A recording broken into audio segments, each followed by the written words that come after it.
अस्सलाम वालेकुम वरहमतुल्लाह। नाजरीन, चंद दिन पहले जिस तरह मुफ्ती शुमाइल साहब ने जावेद अख्तर नामी मुल्हिद के बेतुके एतकादात का जवाब दिया है और इसकी वजह से सोशल मीडिया पर हर तरफ ना सिर्फ इस्लाम के खिलाफ प्रोपेगेंडा करने वाले ढोंगी अपना मुंह छुपाते फिर रहे हैं, बल्कि चंद एक ने मुफ्ती साहब के खिलाफ एक और मनफी मुहिम भी शुरू कर दी है। और पूरी बहस में से चंद क्लिप्स निकाल कर और बातों को सियाक व सबाक से कट करके इस तरह क्लिप्स शेयर कर रहे हैं कि इससे अपनी मर्जी के मतलब निकाल कर ये साबित करने की कोशिश कर रहे हैं कि मुफ्ती साहब के जवाबात गैर मंतकी यानी इलॉजिकल थे। तो इस सिलसिले में दरख्वास्त करना चाहती हूँ कि ऐसे किसी भी क्लिप या किसी भी बात से नतीजा निकालने से पहले एक मर्तबा वो पूरा प्रोग्राम देख लीजिए कि बात किस कॉन्टेस्ट में हो रही थी, और फिर फैसला कीजिए कि क्या सच है और क्या गलत। दूसरी बात ये कि मुफ्ती शुमाइल साहब हो, मुफ्ती यासिर वाजिदी साहब हो, या कोई भी इस्लामिक यूट्यूब चैनल हो, हमारा मकसद किसी का धर्म परिवर्तन करवाना या किसी को मुसलमान बनाना नहीं, बल्कि आप लोगों तक सच पहुंचाना होता है। इसके बाद फैसला आपने खुद करना है।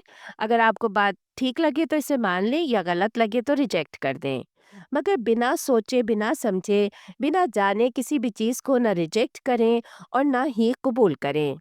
अगर आप तक कोई भी शख्स इस्लाम मुखालिफ कोई बात पहुंचाता है, तो आप कम से कम उसे सच मानने से पहले एक मर्तबा तहकीक ज़रूर करें। इसी सिलसिले में हम भी अपनी हर वीडियो के साथ अपना ईमेल एड्रेस देते हैं, जिस पर राब्ता करके आप इस्लाम के बारे में कुछ भी जानकारी ले सकते हैं।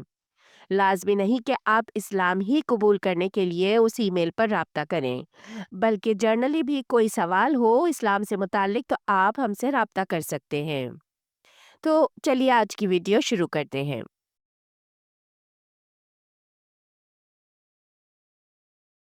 Hey everyone, welcome back to my channel. It's a good day. I hope you're feeling it. So if you're new, my name's Sarah. I'm a revert. I've been Muslim for 5 years and अल्हम्दुलिल्लाह रब्बिल आलमीन। तमाम तारीफ़ें अल्लाह के लिए हैं जो तमाम जहानों का रब है। मेरा नाम फ़ातिमा है, मैं अमरीका से हूँ। मैं ऑनलाइन एक इस्लामी यूनिवर्सिटी में तालीम हासिल कर रही हूँ। इसके अलावा कमीलिया ब्लूम पॉडकास्ट के साथ कुछ इंतज़ामी काम भी करती हूँ, जो ख़ास तौर पर रिवर्टेड बहनों के लिए है। मैं उनके इंस्टाग्राम पेज पर भी काम करती हूँ। मैंने अपनी ज़िंदगी का आगाज़ एक ईसाई के तौर पर किया। बचपन में मेरा ताल्लुक ईसाइयत से था, लेकिन मैं दिल से ये यकीन नहीं रखती थी कि हज़रत ईसा अलैहिस्सलाम अल्लाह के बेटे हैं। मैं अमेरिका के जनूबी इलाके में पली बड़ी, जहाँ आम अमरीकी माशरे के मुकाबले में ज़्यादा कंजर्वेटिव माहौल है और वहाँ औरतों से कदरे बाहया लिबास पहनने की तवक्को की जाती थी। मुझे मुख्तसर या खुले कपड़े पहनने की तरगीब नहीं दी जाती थी, और हाई स्कूल में मुझे मेकअप की भी इजाज़त नहीं थी। यानी आप समझ सकते हैं कि मैं किस माहौल में पली बड़ी हूँ। अगर बात करें मेरे ज़ाती विश्वास की, तो मेरा तर्ज़ ज़िंदगी ऐसा था कि मैं मजबूरन ईसाइयत को फ़ॉलो कर रही थी, जबकि मुझे दिल से ईसाइयत के सच होने पर कभी भी मुकम्मल यकीन पैदा नहीं हुआ। इसलिए जब मैं हाई स्कूल में पहुंची तो मैं मुकम्मल तौर पर एग्नोस्टिक बन चुकी थी। यानी बिल्कुल वैसी ही जैसे कि अमेरिका की 90% जवान पीढ़ी है, बेदीन जिंदगी गुजारती है। यानी ये खुदा के होने पर तो विश्वास रखते हैं, मगर ना ही चर्च जाते हैं और ना ही किसी धर्म को फॉलो करते हैं। मगर मेरे अंदर कुदरती तौर पर मज़हब को मानने, इबादत करने और खुदा से रूहानी कनेक्शन बनाने का जज्बा मौजूद था। इसलिए मैं ज़्यादा देर तक एग्नोस्टिक ना रह सकी और मैंने ईसाइयत के अलावा दूसरे धर्मों का मुतालिया शुरू कर दिया। हाई स्कूल के ज़माने में मैंने दीगर मज़ाहिब के बारे में तहकीक शुरू की।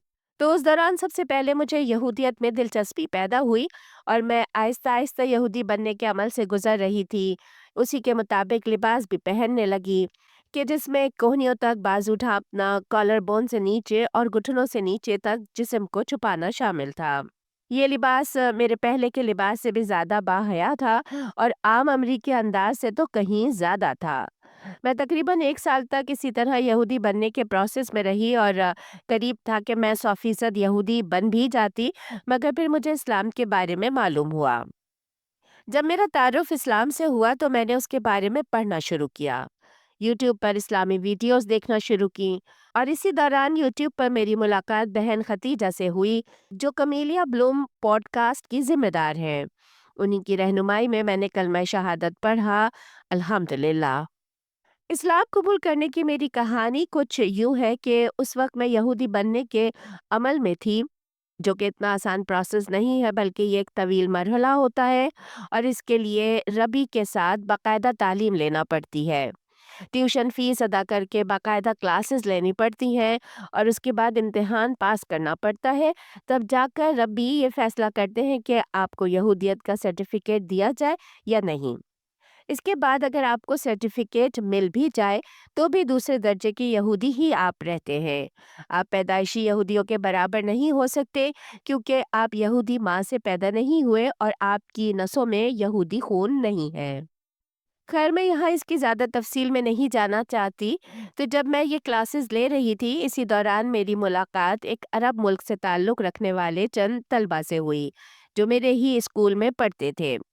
हम इसराइल और फ़लस्तीन के मसले पर बात कर रहे थे और मैं चूँकि यहूदी रब्बियों के ज़ेर असर थी, इसलिए मैं इस मामले में 100% इसराइली मौक़िफ़ की हिमायत कर रही थी कि उसी बहस के दौरान जब बात ज़्यादा बढ़ी, तो एक भाई ने मुझे कहा, तुम्हें तो इस्लाम के बारे में कुछ भी नहीं पता।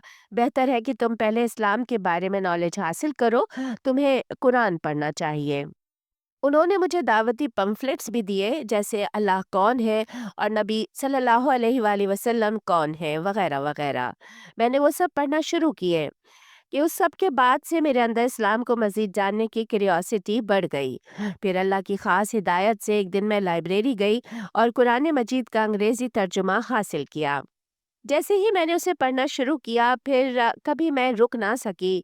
सुबहान अल्लाह! मैंने चंद ही हफ्तों में पूरा कुरान पढ़ लिया। आपको ये सुनने में थोड़ा अजीब लगता है, मगर मैंने वाक़ई उसे दिन-रात पागलों की तरह लगातार पढ़ा है। इसी दौरान मेरा राब्ता बहन खतीजा से हुआ, मगर मैं ये समझ रही थी कि वो शायद अरब होंगी। मुझे उस वक़्त ये एहसास ही नहीं था कि कोई मुसलमान बन भी सकता है। मैं समझती थी कि मुसलमान होना सिर्फ़ एक सकाफ़ती चीज़ है, जैसे लोग पैदाइशी तौर पर मुसलमान होते हैं। अब पीछे मुड़कर देखूं तो मुझे याद आता है कि मैंने बचपन में मुसलमानों को देखा था, मगर मैंने कभी वाकई ये नहीं समझा कि वो क्या अकीदा रखते हैं। अमेरिका में बहुत सी गलतफहमियां पाई जाती हैं। मसलन ये कि कुरान नबी सल्लल्लाहु अलैहि वसल्लम ने खुद लिखा है, या ये कि इस्लाम कोई बिल्कुल अलग मज़हब है, हालांकि ये एक इब्राहिमी दीन है और इस्लाम भी यहूदियत ईसाइयत की तरह खुदा की वही का सिलसिला है। मैंने तकरीबन 1.5 महीना इस्लाम को पढ़ा और फिर बाकायदा इस्लाम कबूल कर लिया। ये बात आज से तकरीबन 8.5 साल पहले की है और अल्हम्दुलिल्लाह मैं तब से लेकर आज तक मुसलमान हूँ। नाज़रीन, वीडियो में आगे बढ़ने से पहले आपसे दरख्वास्त है कि अगर अभी तक चैनल को सब्सक्राइब नहीं किया, तो प्लीज़ पहले हमारे चैनल को सब्सक्राइब कर लीजिए और कमेंट सेक्शन में अपनी राय ज़रूर दीजिए कि आपको वीडियो कैसी लगी। जज़ाकुमुल्लाह। जिस दिन मैंने इस्लाम कबूल किया, उसी दिन मैंने हिजाब पहनना शुरू कर दिया, क्योंकि मैं पहले ही बाहया लिबास पहन रही थी। इसलिए स्कार्फ पहनना मेरे लिए कोई बहुत बड़ा कदम नहीं था। उसके कुछ ही अरसे बाद मैंने देखा कि बहन खतीजा नकाब पहनती हैं। मैंने इससे पहले कभी नकाब नहीं देखा था, लेकिन मुझे वो बहुत पसंद आया। मैंने उनसे इसके बारे में सवाल किया, तो उन्होंने मुझे नसीहत की कि मैं इस बारे में तहकीक करूं। नबी करीम सल्लल्लाहु अलैहि वसल्लम की अज़वाज और सहाबियात की ज़िंदगियां पढ़ूं और इस फैसले को हल्का न समझूं, क्योंकि ज़िंदगी बदल देने वाला फैसला हो सकता है। ये मुश्किल भी हो सकता है और बहुत फ़ायदेमंद भी, इसलिए इसके पीछे मुकम्मल तहकीक होनी चाहिए। लिहाजा मैंने तहकीक शुरू की और तकरीबन 1.5 महीने बाद नकाब पहन लिया। जब मैंने हिजाब पहनना शुरू किया, तो मेरी वालिदा माशाअल्लाह बहुत सपोर्टिव रहीं। वो जानती थीं कि मैं पहले ही मुख्तलिफ मज़ाहिब के बारे में तहकीक कर रही थी, इसलिए उन्हें ज़्यादा हैरत नहीं हुई। अलबत्ता उन्होंने मुझसे ये ज़रूर पूछा कि क्या इसके पीछे कोई लड़का है, और मैंने उन्हें जवाब दिया कि हरगिज़ नहीं। बाकी ख़ानदान को इस बात का एहसास कुछ वक्त बाद हुआ, क्योंकि मैं उस वक्त कॉलेज के हॉस्टल में थी। जब वो मुझे दोबारा मिले, तो मैं कुछ महीनों से हिजाब पहन रही थी और इस दौरान मैं खुद भी ज़्यादा पुरएतमाद हो चुकी थी। अगर मैं घर में रहते हुए हिजाब शुरू करती तो यकीनन ये ज़्यादा मुश्किल होता। मेरे दादा दादी का रद्द अमल भी कुछ ऐसा ही था। जब मैंने उन्हें बताया कि मैं मुसलमान हो गई हूँ, तो उन्होंने कहा, तो अब तुम मोहम्मद सल्लल्लाहु अलैहि वसल्लम की इबादत करोगी। लोगों को वाकई इस्लाम के बारे में ज़्यादा नॉलेज नहीं होती और वो ऐसा ही समझते हैं कि जैसे हम ईसाई हज़रत ईसा अलैहिस्सलाम को खुदा का बेटा मानकर उनकी इबादत करते हैं, वैसे ही मुसलमान भी मोहम्मद सल्लल्लाहु अलैहि वसल्लम की इबादत करते होंगे। कॉलेज में लोगों का रद्द-अमल मिला-जुला था। मेरे दोस्त जो कि मुझे पहले ही जानते थे कि मैं मज़हब के बारे में तलाश में हूँ, इसलिए वो ज़्यादा हैरान नहीं हुए। कुछ दोस्तियों में फ़ासला आ गया क्योंकि तर्ज़ ज़िंदगी बहुत मुख्तलिफ हो गया था। मैं एक सॉरेरिटी का हिस्सा थी, लेकिन मुसलमान होने के बाद मैंने उसे छोड़ दिया क्योंकि वहाँ पार्टियों और ऐसे माहौल का गलबा था जो गैर शरई था, इसलिए मैंने किनारा कशी इख्तियार कर ली। यूँ आहिस्ता-आहिस्ता मैं उस दोस्तों के ग्रुप से अलग हो गई, लेकिन अल्हम्दुलिल्लाह अल्लाह ने मुझे उसका नेमुल बदल भी अता फ़रमाया। मेरे कॉलेज में काफ़ी मुसलमान मौजूद थे, इसलिए मुझे बहुत सी बहनों से मिलने का मौका मिला और फिर एक नया हल्का अहबाब बन गया। नकाब पहनना मेरे लिए सुबहान अल्लाह निस्बतन आसान रहा। जिंदगी के कुछ और पहलू शायद मेरे लिए ज़्यादा मुश्किल रहे हों, लेकिन हिजाब और नकाब के मामले में अल्लाह रब्बुल इज़्ज़त ने बहुत आसानी अता फरमाई। मैं कहूँगी कि तकरीबन 95% तो सब ठीक ही रहा। कोविड से पहले मैं अपनी वालिदा के पास जाते वक्त सिर्फ नकाब उतार लेती थी क्योंकि लोगों की नज़रें और रद्द अमल उन्हें बेचैन कर देता था। खास तौर पर इसलिए भी कि वो एक टीचर हैं और अपने इलाके में बहुत से लोगों को जानती हैं। मगर कोविड के बाद उनका रवैया बदल गया। वो कहने लगी कि अब तो सभी मास्क पहनते हैं, इसलिए तुम मुख्तलिफ नहीं लगती। सुभान अल्लाह, कोविड ने बहुत सी बहनों के लिए बड़ी आसानी पैदा कर दी। अब कई जगहों पर चेहरा ढाँपना ज़्यादा काबिल कबूल हो गया है, अगरचे कुछ ममालिक में अब भी पाबंदियाँ हैं। ये भी अल्लाह का शुक्र है कि नकाब की वजह से मुझे कभी जिस्मानी तशद्दुद का सामना नहीं करना पड़ा। अलबत्ता ज़ुबानी बदसलूकी ज़रूर हुई और वो भी ज़्यादातर दूर से। मेरा मानना है कि जो लोग औरतों पर ज़ुबानी या जिस्मानी हमले करते हैं, वो उमूमन बुज़दिल होते हैं। अक्सर लोग बस ये कह देते हैं कि अपने मुल्क वापस चली जाओ।